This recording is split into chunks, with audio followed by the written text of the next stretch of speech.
Hello friends, कैसे हैं आप सब? बढ़िया। चलिए फ्रेंड्स, आज हम नॉर्मल सबग्रुप्स से संबंधित एक और बहुत ही इम्पोर्टेंट थ्योरम पढ़ने जा रहे हैं, जिसमें हम ये सिद्ध करेंगे कि नॉर्मल सबग्रुप्स के किसी आर्बिट्ररी कलेक्शन का इंटरसेक्शन भी एक नॉर्मल सबग्रुप होता है। यानी यदि हम नॉर्मल सबग्रुप्स अर्थात प्रसामान्य उपसमूह का कोई स्वेच्छ संग्रह लें और उस संग्रह के सभी सदस्यों का यदि हम इंटरसेक्शन लें तो यह इंटरसेक्शन ये भी जो है वो नॉर्मल सबग्रुप होगा। ठीक है, तो ये हमें सिद्ध करना है दोस्तों। तो चलिए प्रूफ देखते हैं हम लोग। मान लो H alpha such that alpha belongs to index set G के नॉर्मल सबग्रुप्स का आर्बिट्ररी कलेक्शन है। ये किनका कलेक्शन है? G के नॉर्मल सबग्रुप्स का स्वेच्छ संग्रह अर्थात आर्बिट्ररी कलेक्शन है। जहां ये जो आपको कैपिटल लैम्डा दिख रहा है ये इंडेक्स सेट है। इंडेक्स सेट दोस्तों वास्तव में कुछ भी हो सकता है, फाइनाइट, इनफाइनाइट, कुछ भी हो सकता है। हमने पिछले वीडियोस जिसमें हमने सबग्रुप्स के किसी आर्बिट्ररी कलेक्शन का इंटरसेक्शन भी उस ग्रुप का सबग्रुप होता है, ये हमने जब सिद्ध किया था तो इस सेट के बारे में हमने विस्तार से चर्चा किया था।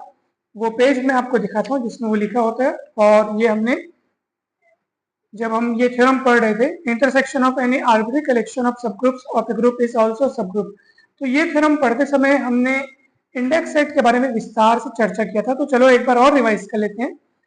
इंडेक्स सेट कुछ भी हो सकते हैं। जैसे उदाहरण के तौर पर यदि इंडेक्स सेट के रूप में अगर मैं सेट ऑफ नेचुरल नंबर्स लूं अर्थात 1 2 3 4 एंड सो ऑन, तो इसका मतलब ये है कि वो जो मेरा जो आर्बिट्ररी फैमिली था, आर्बिट्ररी मैंने जो कलेक्शन लिया है नॉर्मल सबग्रुप्स का, तो इंडेक्स सेट वास्तव में ये बताता है कि भाई जो कलेक्शन आपने लिया है उसमें जो मेंबर्स हैं उनके जो सबस्क्रिप्ट है वो वास्तव में कौन कौन होंगे, इस बात की जानकारी हमको इंडेक्स सेट से मिलती है। इसलिए इसको हम बोलते हैं सूचक समुच्चय, जो इस बात की सूचना देता है कि उस कलेक्शन में मेंबर्स का क्रमांक क्या क्या है। जैसे मैं नेचुरल नंबर्स के रूप में अगर मैं इंडेक्स सेट को लेता हूँ तो 1 2 3 4 यानी कि इसके मेंबर्स हो जाएंगे H1 H2, है ना भाई, H1, H2, H3, इस तरीके से।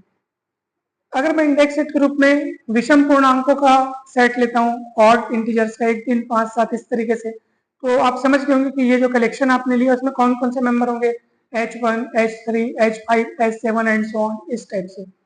अगर मैं ऑड इंटीजर्स लेता हूँ तो यहाँ पे कौन कौन से मेंबर होंगे, H2 H4 H6 and so on. यदि मैं इस पर मतलब जो भी रूप में आप सूचक समुच्चय को ले रहे हैं तो वो इस बात की जानकारी देगा कि यहाँ पे मेंबर कौन कौन होंगे। जैसे अगर मैं सूचक समुच्चय यानी कि इंडेक्स सेट के रूप में 1 4 9 16 25 इसको ले रहा हूँ मैं, तो यहाँ कौन कौन से मेंबर होंगे, H1 H4 H9 H16 H25, इस तरीके से।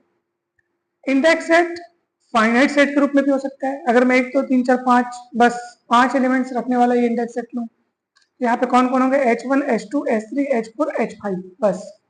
तो इंडेक्स सेट फाइनाइट इनफिनाइट कैसा भी हो सकता है। ठीक, तो ये आपको अच्छे से समझ में आ गया होगा। उसको हमने विस्तार से देखो समझा भी था, आप पिछला वीडियोस देख सकते हैं। और तो और इंडेक्स सेट पर पृथक से एक वीडियो बनाया गया, अलग से एकदम आप वीडियो देख सकते हैं, इंडेक्स सेट के ऊपर बना हुआ है। आप चैनल पर जाकर के देख सकते हैं, प्लेलिस्ट में आपको मिल जाएगा, डिस्क्रिप्शन बॉक्स में उसका लिंक दे दिया जाएगा। अगर ना मिले तो आप सर्च बॉक्स में सर्च करके देख सकते हैं यूट्यूब पे इंडेक्स सेट लिखिएगा, फिर बाय लिख करके चैनल का नाम लिखिएगा, तो आपको हमारे चैनल पर जो वीडियो अपलोड हुआ है वो इंडेक्स सेट वाला वीडियो आपको मिल जाएगा। तो चलिए अब हम वापस लौटते हैं। नॉर्मल सबग्रुप्स के किसी आर्बिट्ररी कलेक्शन का इंटरसेक्शन भी एक नॉर्मल सबग्रुप होता है। तो मान लिया आपने ये नॉर्मल सबग्रुप्स का आर्बिट्ररी कलेक्शन है, इसके इंटरसेक्शन को आपने H कह दिया। H is equals to intersection of H alpha such that alpha belongs to index set. देखो H alpha for all alpha belongs to index set है ना, यानी कि इंडेक्स सेट के प्रत्येक अल्फा के लिए H अल्फा क्या है, G का एक सबग्रुप है। इसलिए सबग्रुप्स का जो इंटरसेक्शन है, ठीक है, आर्बिट्ररी कलेक्शन का जब आप इंटरसेक्शन लेंगे तो वो भी एक सबग्रुप होता है। जो पिछला थ्योरम अभी हमने आपको दिखाया था, ठीक है, वो यही वाला है,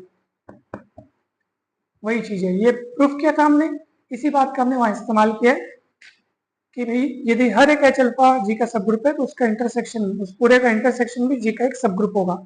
अब हमको सिद्ध करना है कि ये नॉर्मल सबग्रुप है। इसके लिए हम मान लो G बिलोंग्स टू G और H बिलोंग्स टू H कोई आर्बिट्ररी एलिमेंट है, तो G बिलोंग्स टू G तो है ही, H बिलोंग्स टू H, वास्तव में H क्या है, इन सबों का इंटरसेक्शन को हमने H कहा है, ये देखो ऊपर में आप, ठीक है। तो H बिलोंग्स टू H, और H वास्तव में उस कलेक्शन के सभी सदस्यों के इंटरसेक्शन को H बोल रहे हो, और ये H इसमें शामिल है, मतलब उस इंटरसेक्शन में शामिल है, और इंटरसेक्शन में शामिल है मतलब हर एक सदस्य में शामिल है। तो इसलिए हमने लिखा है कि H belongs to H alpha और all alpha belongs to index set, और प्रत्येक alpha belongs to index set के लिए H अल्फा जी का एक नॉर्मल सब ग्रुप है ना भाई। इस कलेक्शन लिया, जो हमने कलेक्शन लिया है उसका हर एक मेंबर जो है ना भाई, हर एक मेंबर जो है वो जी का क्या है, नॉर्मल सब ग्रुप है। तो नॉर्मल सब ग्रुप की डेफिनेशन के अनुसार जी एच जी इनवर्स ये भी किसमें बिलोंग करेगा, एच अल्फा में बिलोंग करेगा, और ये बात सत्य होगी for all alpha belongs to index set के लिए। क्यों?